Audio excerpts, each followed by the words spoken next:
The stars looked different from this sector of space. Chief Researcher Zixtal pressed a long, thin finger against the viewport of the luminous inquiry and traced the outline of the human warship in the distance. The vessel, known as the USS Intrepid, moved with purpose through the darkness, its hull reflecting the distant sun's light.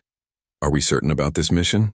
asked Junior Researcher Nevlox, his voice carrying the musical tones typical of Zilarian speech. Zixtal turned, the scales on his face shifting to a confident blue pattern. "The Galactic Concord requires more information on these humans. They are an anomaly. Aggressive, divided, yet somehow advanced enough to join us among the stars." The 6 Zilarian researchers had spent 3 orbital cycles observing the human ship from a distance. Their vessel, cloaked with the most advanced technology in the Concord, had remained undetected, or so they believed. On board the USS Intrepid, Engineer Alan Reeves frowned at his console. "That's the 3rd energy spike this week," he muttered to himself. The readings were faint, just small disturbances in the background radiation near the ship. He tapped his communication badge. "Reeves to bridge, I'm still getting those strange readings." "Acknowledged," came the tired voice of Night Officer Ben Lopez. "Sensors show nothing out there, probably just cosmic background." Alan shrugged and returned to his maintenance work on the antimatter containment system. The Intrepid was on routine patrol in the Tau Ceti system, maintaining Earth's military presence in what some politicians called disputed space. Most of the 200-person crew was asleep, with only 20 crew members actively working the night shift. Back on the Zilarian vessel, final preparations were underway. The researchers dressed in their environmental suits, necessary not just for breathing but also equipped with stealth technology that bent light around them. Not true invisibility, but enough to avoid casual detection. "Remember," Zixtal instructed, "we collect data and leave. No interaction with the humans. Our intelligence indicates this section of their ship will be empty during their sleep cycle." The team checked their equipment one last time: sample collectors, data scanners, and universal translators, just in case. Each carried a small defensive tool, but they were scientists, not warriors. If discovered, their plan was simple: retreat immediately. "Initiating matter transfer," announced the ship's operator. The teleportation beam was another technology humans reportedly lacked. The 6 Zilarians dissolved into streams of light. They materialized in the engineering section of the Intrepid. The human ship was smaller than their own but densely packed with equipment. Pipes ran along ceilings, control panels lined walls, and the constant hum of machinery filled the air. "Spread out," whispered Zixtal. "Keep communication channels open." The aliens moved carefully through the engineering bay, their eyes wide as they took in the human technology. It was different from their own, less elegant, more practical, with redundant systems everywhere.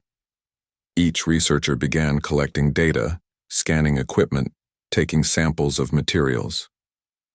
"Fascinating," murmured Researcher Veldin, examining a power coupling. "Their energy transfer systems are inefficient but extremely durable. Their computer interfaces are designed for speed over accuracy," noted another researcher. "Everything about this ship speaks of beings prepared for things to go wrong." Zixtal was about to respond when he froze. From behind a large reactor housing stepped a human male. The alien researchers instantly stilled, relying on their stealth suits to remain undetected.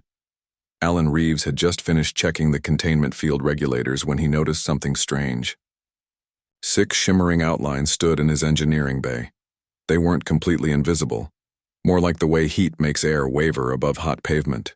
He could see right through them, but they were definitely there. The Zilarians remained motionless, confident in their technology. Their intelligence had indicated human vision was limited compared to their own. What they didn't know was that humans had evolved as predators, with eyes particularly sensitive to movement. "I can see you," Alan said simply, reaching slowly toward the alarm panel on the wall. Zixtal felt a shock run through his body. How could the human detect them? Their suits should have rendered them virtually invisible, He quickly assessed the situation. Their cover was blown and the human was about to alert others. Wait. Zixtal stepped forward, deactivating his camouflage. We mean no harm. The other researchers followed suit, their forms becoming fully visible. Tall, slender beings with scale-like skin that shifted colors with their emotions. Their large eyes blinked nervously at the human. Alan's hand stopped inches from the alarm. His eyes widened at the sight of the aliens, but years of Starfleet training kept him calm. You're aboard a United Earth military vessel without authorization. Identify yourselves. We are scientific researchers from the Zalarian Collective, Zixtal explained, his translator converting his musical language to human English. We are here to study your species. Alan's eyes narrowed. By sneaking aboard our ship? That's not how research works where I come from. Our methods are non-invasive. We meant only to observe, Zixtal tried to explain. Alan's hand moved again toward the alarm panel. You should have asked permission. Junior researcher Nevlox panicked. His scales flashed a bright warning red as he raised his sample collector. The device, while harmless, looked enough like a weapon to trigger Alan's combat training. Alan slammed his hand on the alarm button. Immediately, red lights began flashing throughout the ship, and a loud siren wailed. Intruder alert! Security! To engineering deck. The Zalarians looked at each other in dismay. This was not how their careful research mission was supposed to go. Their intelligence had clearly been flawed. We should leave, urged Veldon. Activate emergency transport. Zixtal tried his communication device, but nothing happened. The human ship is generating interference. We cannot transport. Throughout the Intrepid, the crew awoke to the blaring alarms. Commander Kate Willis jumped from her bed, grabbing her uniform. Security Chief Greg Porter was already organizing his team, weapons drawn as they rushed toward engineering. What's the situation? Commander Willis demanded, running onto the bridge. Night Officer Lopez looked up from his console. Engineer Reeves reports 6 alien intruders in engineering. Unknown species appeared out of nowhere. Willis's face hardened.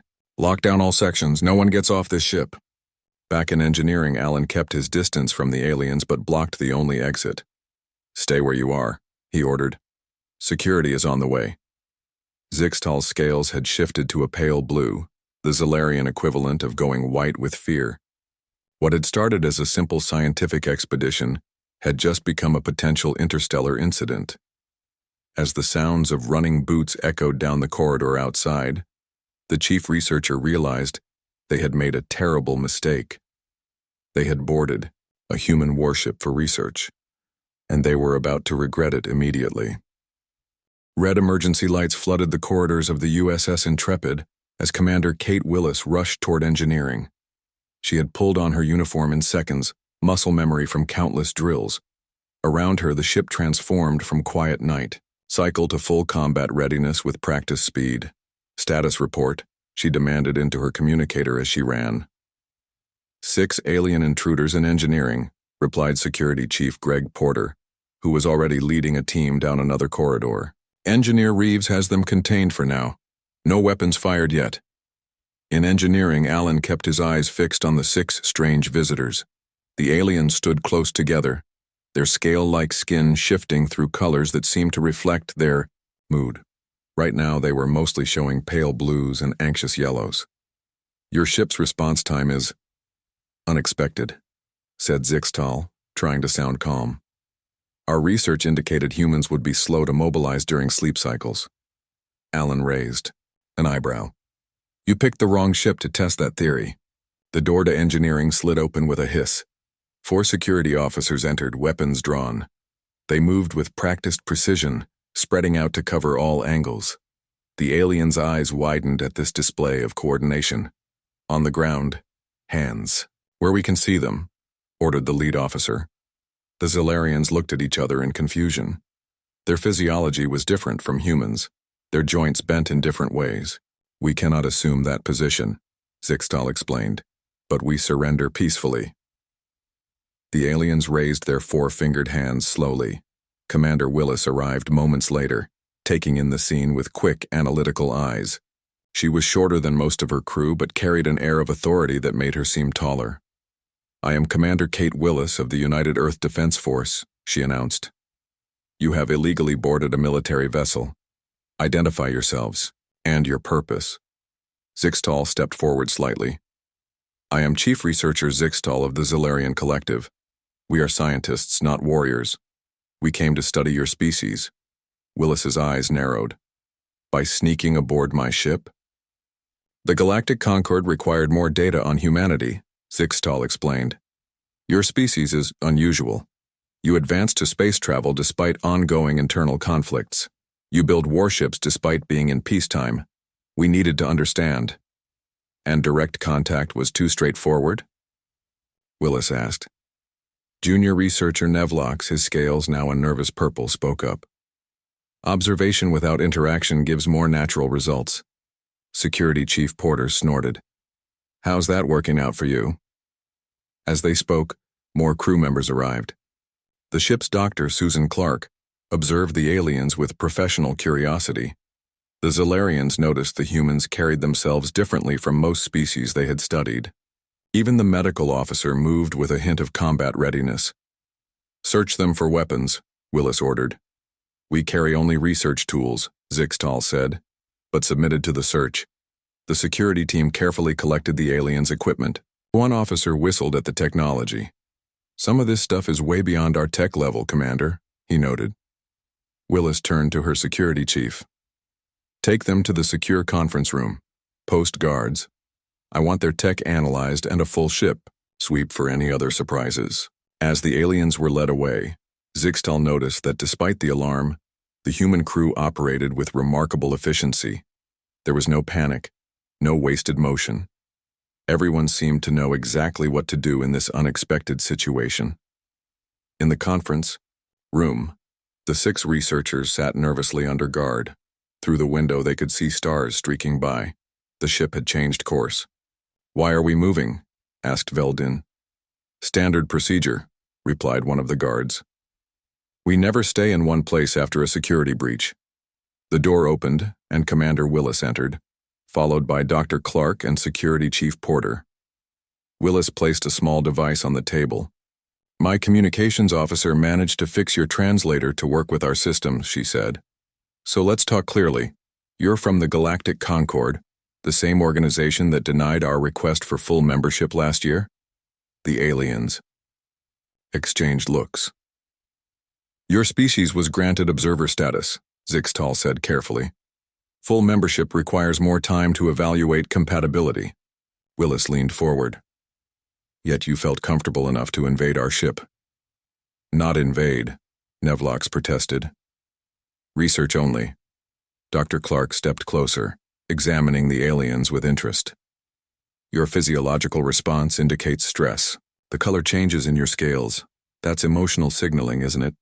Zixtal seemed surprised by this observation. Yes. How did you know? Similar patterns exist in Earth species, she replied.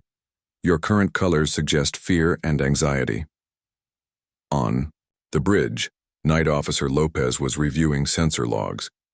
Commander, I found something. There's a cloaked vessel about 500,000 kilometers off our port side. It's been shadowing us for days. Willis's face hardened. Their mothership. Target weapons, but hold fire. Zixtal's scales flashed alarm red when told about this development. Please. Our vessel is a scientific ship. It has minimal defenses. Unlike the ship you chose to board, Willis noted coldly. In engineering, Alan Reeves was examining the aliens' equipment with fascination. This is amazing, he told his assistant. Their power sources are incredibly efficient.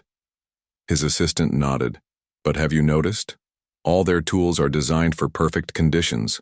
No redundancies, no backup systems. Alan realized she was right. They've never had to make things work when everything is going wrong. Back in the conference room, Willis was questioning the aliens about the Galactic Concord. Why was humanity only given observer status? Your species is considered unpredictable, Veldin explained. You continue to maintain military forces despite no external threats. Your nations still have borders. You prepare for conflicts that don't exist. Willis laughed, a sound that made the alien's scales shift uneasily. And now you're seeing why. The ship suddenly shook slightly. Porter touched his communicator. Bridge report. The alien vessel just tried to scan us with an active beam, came the reply. We deployed countermeasures. Zixtal's scales paled. They're worried about us. Please allow us to communicate with our ship. Willis considered this request. Under supervision. When allowed to send a message, Zixtal spoke quickly in the musical Zalarian language. The humans' translators picked up the words. We are unharmed. The humans are not as we expected. Take no action that could be seen as hostile. After the message was sent, Dr. Clark approached the aliens with a medical scanner. With your permission, I'd like to check your health. Our atmosphere might affect you differently over time. The Zalarians were surprised by this concern. Even as prisoners, the humans were offering medical care. Your species is full of contradictions, Zixtal said to Willis. You train for war, yet offer help to those who wronged you. Willis shrugged. That's humanity for you. We hope for the best, but prepare for the worst, Porter finished. As night cycle gave way to day on the Intrepid, the Zalarians began to understand they had made more than a tactical error. They had fundamentally misunderstood the species they had come to study. These humans did not build warships because they wanted war. They built them because their history had never allowed them the luxury of assuming peace. And now, aboard the very vessel they had thought to study secretly, the Zalarians were about to get the education of their lives. The Zalarian researchers huddled together in the conference room, their scales shifting between worried blues and anxious yellows.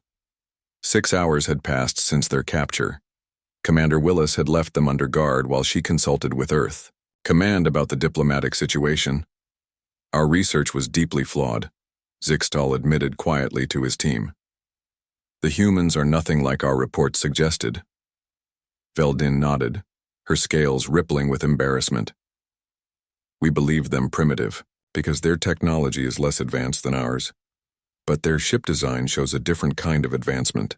The door slid open and Security Chief Greg Porter entered with 2 guards. The commander has made a decision, he announced. You'll be confined to quarters while we travel to the nearest diplomatic station. But first, we need to be sure you pose no further threat. The aliens exchanged nervous glances. Porter continued.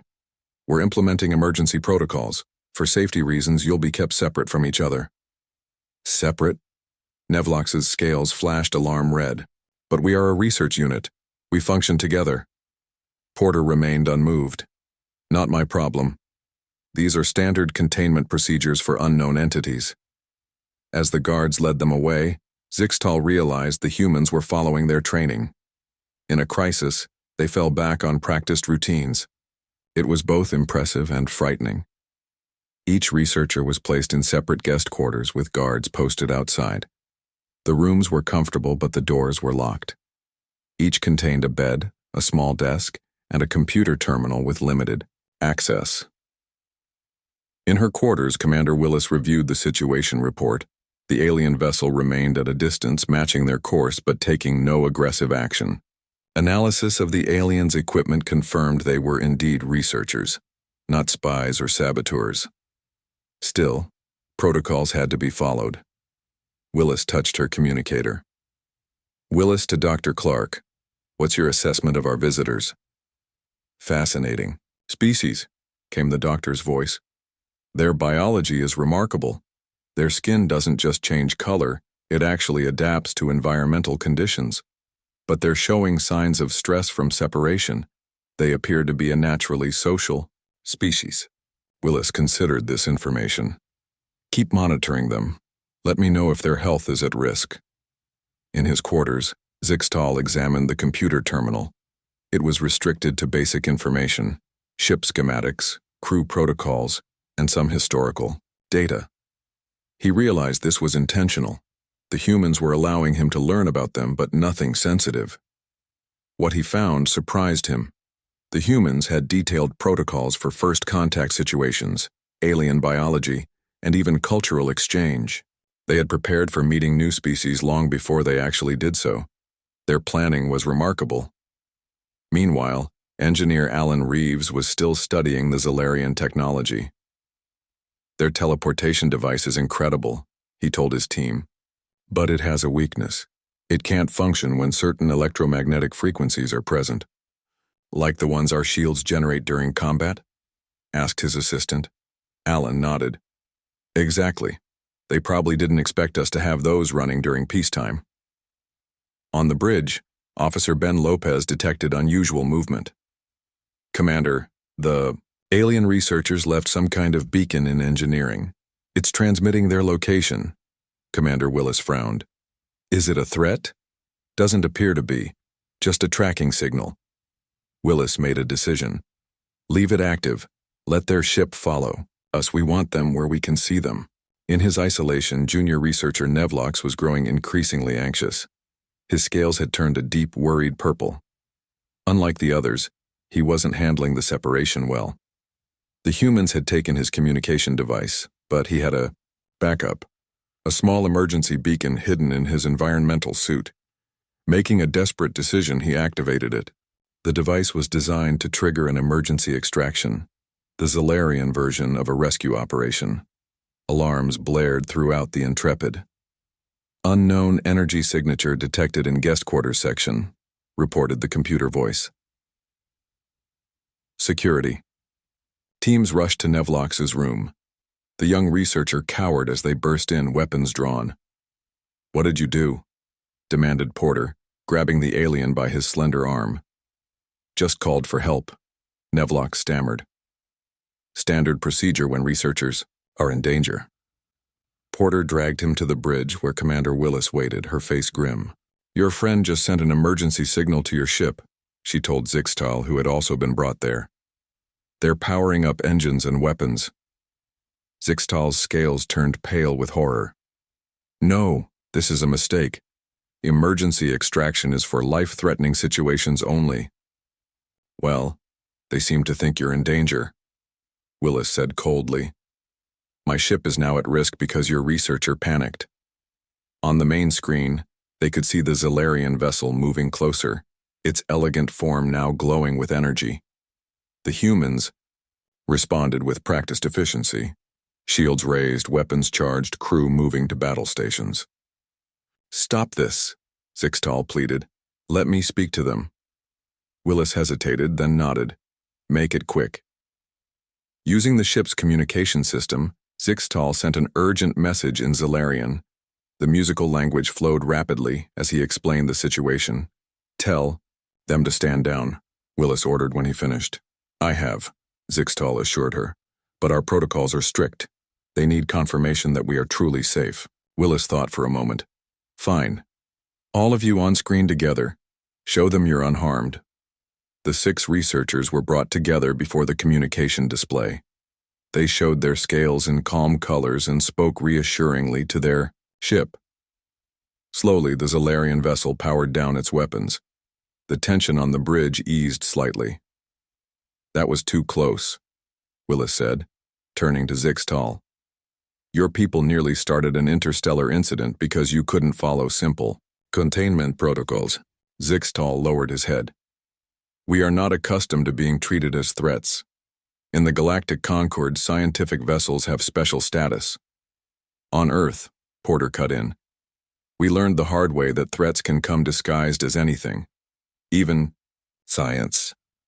The aliens were returned to the conference room, now allowed to stay together under heavy guard. As they huddled, comparing notes on what they had learned, Zixtal came to a troubling realization. The humans aren't just physically adapted to deal with threats, he told his team quietly. Their entire society is structured around survival, in hostile conditions. They assume danger until proven otherwise. Veldin's scales shifted thoughtfully. Yet they showed restraint. They could have destroyed our ship. Because they're not just warriors, Zixtal replied. That's what makes them so remarkable. They balance constant vigilance with scientific curiosity and even compassion.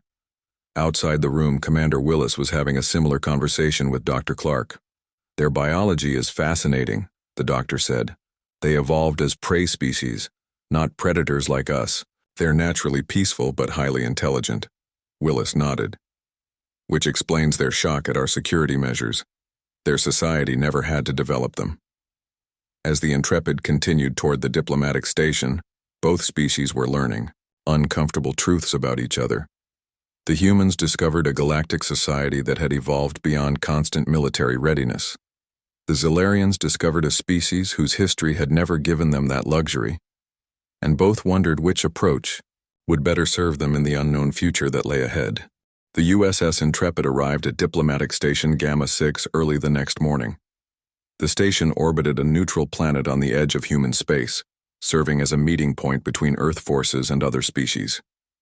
Commander Willis had received new orders: transfer the Zilarian researchers to the station and await representatives from the Galactic Concord.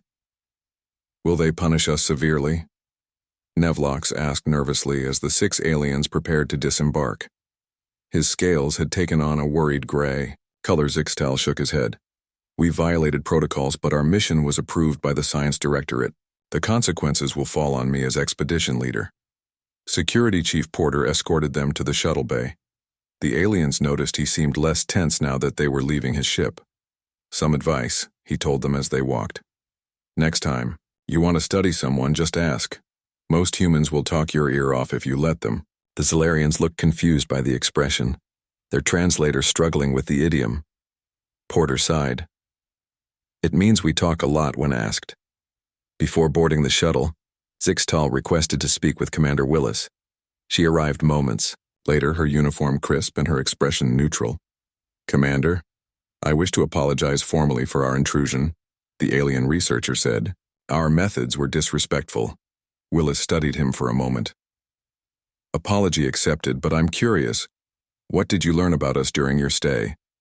Zixtal's scales shifted to a thoughtful green. That we have misjudged humanity. The Concord sees your military vessels as signs of aggression. Now I see they are simply part of how your species navigates uncertainty. Willis nodded. When you've spent most of your history fighting each other, you don't drop your guard easily, even in peace.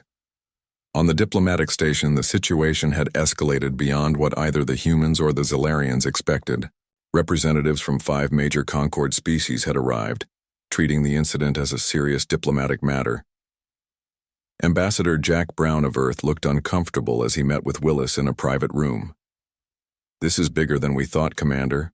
The Concord Council is treating this as a test case for human-galactic relations.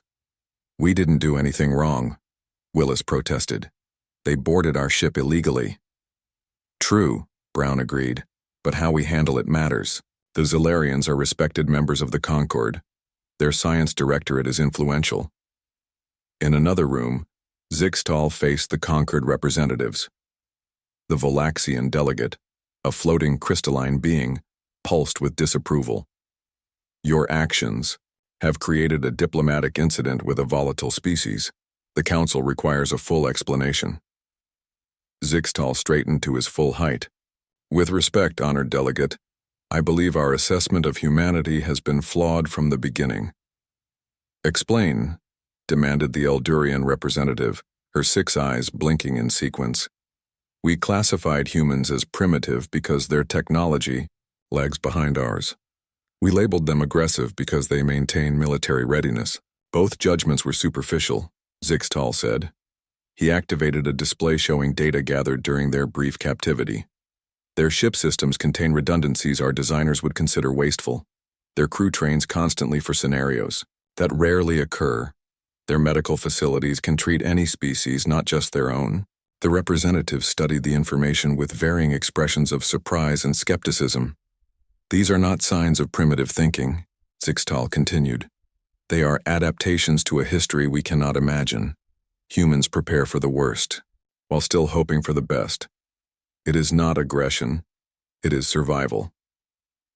Later that day, the diplomatic talks began in earnest. The Zilarians were surprised when Commander Willis and her senior staff entered the conference room. They had expected only Ambassador Brown. We requested their presence, Brown explained to the Concord representatives. They experienced this incident firsthand. Their insights are valuable. The Volaxian delegate pulsed with reluctant agreement. Very well. Let us begin with the facts. Zalarian researchers illegally boarded a human military vessel. When discovered, the humans detained them according to their protocols, but provided medical care and safe transport to this station. Engineer Alan Reeves spoke up unexpectedly. With respect, there's something important missing from that summary. The delegates turned to him in surprise. Reeves continued, the Zalarians came to study us, but while they were aboard, we were studying them too. Their technology, their biology, their reactions. We learned as much about them as they did about us. Dr. Susan Clark nodded. I've already begun compiling a xenobiology report based on my observations. Their physiological responses to stress are fascinating. The Concord representatives seemed taken aback. They had expected the humans to demand punishment for the Zalarians. Instead, they were treating the incident as a scientific exchange. You're not angry about the intrusion? Asked the Eldurian, confused. Commander Willis smiled slightly. Oh, we were angry. Still are, to be honest. But we're also curious. That's the other thing you should understand about humans. We never waste a good learning opportunity. As the talks continued, a new understanding began to emerge. The Concord representatives saw firsthand how humans balanced military caution with scientific curiosity. The humans demonstrated that their readiness for conflict didn't mean they sought it out. During a break, Zixtal approached Willis and Dr. Clark. Your approach to this situation has been educational for all of us, he admitted. The council expected you to demand our punishment. Clark shrugged. What would that accomplish? We'd rather gain knowledge than satisfaction. The final agreement, reached after hours of negotiation, surprised everyone with its simplicity. The Zalarians formally apologized for the unauthorized boarding. The humans agreed to share their non-classified findings about Zalarian biology and technology. Most importantly, both sides committed to a proper cultural exchange program. As they prepared to return to their respective ships, Zixtal had one last conversation with Commander Willis. I came to study humans as interesting specimens, he said quietly.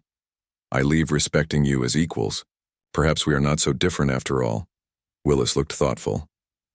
Different journeys, similar destinations. You evolved past the need for constant vigilance. We're still working on that. And yet, your vigilance didn't lead to vengeance when you had cause, Zixtal observed. That reveals much about humanity's true nature. As the Intrepid broke orbit from the station, the crew gathered on the observation deck to watch the Zalarian vessel do the same. Its elegant form glowed softly as it turned toward home. Do you think they really understand us now? Asked Officer Ben Lopez. Commander Willis watched the alien ship disappear into lightspeed. They're beginning to, and that's a start. 3 months after the boarding incident, the USS Intrepid received new orders. They were to transport a special diplomatic team to the Zalarian homeworld, the first official human delegation invited to visit the planet. Commander Kate Willis read the message twice to be sure. Looks like our unwelcome visitors put in a good word for us, she told her senior staff during their morning briefing. Security Chief Greg Porter looked skeptical. Or they want a closer look at us in a controlled environment. Dr. Susan Clark smiled. Either way, it's progress. The Galactic Concord has been keeping humanity at arm's length for years. The journey to Zalaria took 2 weeks at maximum speed. During that time, the diplomatic team, led by Ambassador Jack Brown, worked closely with the Intrepid's crew to prepare. They studied Zalarian customs, practiced their formal greetings, and tried to learn the basics of the musical language. Engineer Alan Reeves had been specially requested to join the delegation. His encounter with the researchers had made him something of a celebrity among the Zalarians. I still don't understand why they want me there, he told Willis as they approached the Zalarian system. I'm just an engineer. You were the first human they met, Willis replied. And you didn't shoot them, which apparently exceeded their expectations. The Zalarian homeworld was beautiful, a blue-green planet with 2 small moons and rings like Saturn, but thinner and more colorful. As the Intrepid entered orbit, they were met by an escort of elegant ships that guided them to a docking station. The welcoming committee included all 6 of the researchers who had boarded the Intrepid. Chief Researcher Zixtal's scales were now a confident green as he greeted the human delegation. "Welcome to Zelaria," he said formally. "Your presence honors us." Ambassador Brown performed the traditional Zelarian greeting, a slow waving motion with both hands that the humans had practiced for days. "The honor is ours. Earth thanks you for this invitation." The humans were given a tour of the capital, city. They marveled at the Zelarian architecture, buildings that seemed to flow rather than stand, with colors that shifted throughout the day to match the changing light. "Your structures are beautiful," Alan told Zixtal as they walked. "No sharp edges anywhere." "We evolved in curved environments," the alien explained. "Right angles feel unnatural to us." The highlight of the visit was a special session of the Zelarian Science Directorate. The humans were surprised to learn they would not just be observers. They were invited to speak. "They want to hear about human engineering principles," Ambassador Brown told Alan. "Specifically about how we design for unexpected problems." Alan looked nervous. "I'm not a public speaker." "Just tell them how you approach your job," Willis encouraged him. "That's all they want to know." The Science Directorate chamber was filled with hundreds of Zelarians, their scales creating a rippling sea of colors. Alan stood before them, feeling small despite being taller than most of the aliens. "Human engineering isn't as elegant as yours," he began awkwardly.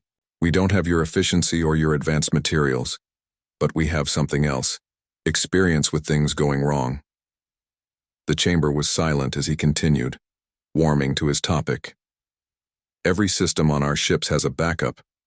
Every backup has a backup. We can reroute power through alternative pathways, seal off damaged sections, and operate with partial systems." He explained how human ships were designed to function even when damaged, how crew members were trained to improvise repairs using whatever materials were available. "We call it Murphy's Law," he said. "If something can go wrong, it will go wrong. So we plan for that." The Zelarians seemed fascinated. One elder, her scales a wise blue-purple, asked, "Does this not create inefficiency, extra systems that may never be used?" "Absolutely," Alan agreed. "But we'd rather have them and not need them than need them and not have them." After the session, Zixtal showed the humans something unexpected, a new ship design inspired by their encounter with the Intrepid. It incorporated redundant systems and emergency protocols that were rare in Zelarian vessels. "Your approach has merit," Zixtal admitted. "The Science Directorate was skeptical until they saw our data. Now they're implementing some of your principles in our next generation of exploration vessels." Commander Willis studied the designs with interest. "And we've learned from you as well. Your power distribution system is far more efficient than ours. My engineers are still talking about it." That evening there was a formal reception. The humans were surprised to learn that they were not the only guests. Representatives from other Concord species were present, watching the human-Zelarian interaction with interest. Ambassador Brown found himself speaking with the Valaxian delegate, the same crystalline being who had been at the diplomatic station. "Hero, Concord has been observing how you handled this situation," the Valaxian said, its voice a ringing tone like crystal bells. "Most developing species would have responded with military force to such an intrusion." "We considered it," Brown admitted. "But what would that have achieved?" The Valaxian pulsed with what might have been approval. "This response suggests your species may be more ready for fuller Concord participation than previously assessed." As the reception continued, Dr. Clark engaged with several Zelarian medical researchers. They were particularly interested in human stress responses. "Your species faces danger head-on," one told her. "Most evolved prey species like us avoid conflict whenever possible. It's in our biology." Clark nodded. "Humans evolved as predators, but also as prey. We learned to fight when we had to, hide when we needed to, and work together to survive either way." On the final day of their visit, the humans were given unexpected news. The Galactic Concord had voted to upgrade Earth's status from observer to provisional member.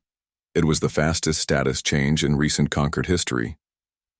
As they prepared to depart, Commander Willis had one last conversation with Zixtal, I never thanked you, the alien said quietly.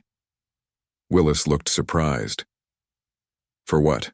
We detained your team and nearly fired on your ship. For showing restraint when you had cause for aggression, Zixtal explained. You taught us something valuable about humanity. You are prepared for war not because you desire it, but because your history has required it. Yet when faced with a threat, you chose measured response over retaliation. Willis smiled slightly. Don't give us too much credit. We're still working on that balance. As the Intrepid broke orbit from Zelaria, the crew watched the beautiful ringed planet recede in the view screens. What had begun as an unauthorized boarding had somehow transformed into the beginning of a true cultural exchange. Do you think they'll ever understand us completely? Alan asked as he stood on the observation deck. Commander Willis watched the stars stretch into streaks as they entered faster than light travel. Probably not. But they're trying, and so are we. In the end, that's what matters most. The Intrepid continued on its journey, carrying with it not just its crew but a new chapter in humanity's relationship with the wider galaxy. And somewhere, on Zelaria, 6 researchers were writing a report that would change how their entire species viewed the unusual, contradictory, fascinating humans.